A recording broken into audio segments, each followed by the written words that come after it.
আল্লাহ তাআলা বলেন ওয়ালা নুযিকান্নাহুম মিনাল আযাবিল আদনা দুনাল আযাবিল আকবার লাআল্লাহুম ইয়ারজিউন। আমি অবশ্যই তাদেরকে ছোটোখাটো আযাব তাদেরকে দিয়ে থাকি, ছোটোখাটো আযাব শাস্তি তাদেরকে দুনিয়ার মধ্যে দিয়ে থাকি।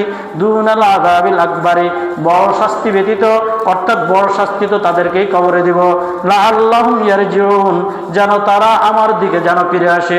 অর্থাৎ দুনিয়ার মধ্যে মানুষ যখন সদকা করে না, মানুষ যখন দান খয়রাত করে না, মানুষ যখন নেক আমল করে না, তখন মানুষদেরকে কখনো সর্দি নামক রোগ দিয়ে থাকি, মানুষদেরকে কখনো মাথা ব্যথা নামক রোগ দিয়ে থাকি, মানুষদেরকে কখনো জলাতঙ্ক রোগ দিয়ে থাকি, মানুষদেরকে কখনো পাগল বানিয়ে দিই, মানুষদেরকে কখনো ঋণগ্রস্ত করে ফেলি।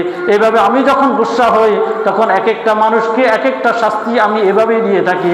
সমস্ত পেরেশানি দ্বারা তার জিন্দিগিকে আমি ভরপুর করে দিয়ে থাকি। বলে এটা এই জন্যই দিয়ে থাকি যেন তারা যেন আমার কাছে ফিরে আসে।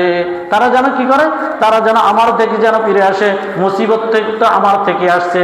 তারা যখন দান সৎকার করবে, তারা যখন মসজিদের মধ্যে আসে আমাকে সেজদা দিবে, তারা যখন তাদের গুনাহের কারণে এই সমস্ত মুসিবত আসতেছে এই কথা মনে করে তারা যখন তওবার নামাজ আদায় করে আমার কাছে কান্নাকাটি করবে, আমি তাদেরকে মাফ করি, তাদের সমস্ত পেরেশানি দূর করে দেব, তাদের ঋণ আদায় করার ব্যবস্থা করে দেব, তাদেরকে সুস্থতার জিন্দেগি দিব, তাদেরকে হায়াতুত তাইয়্যিবা দান করব।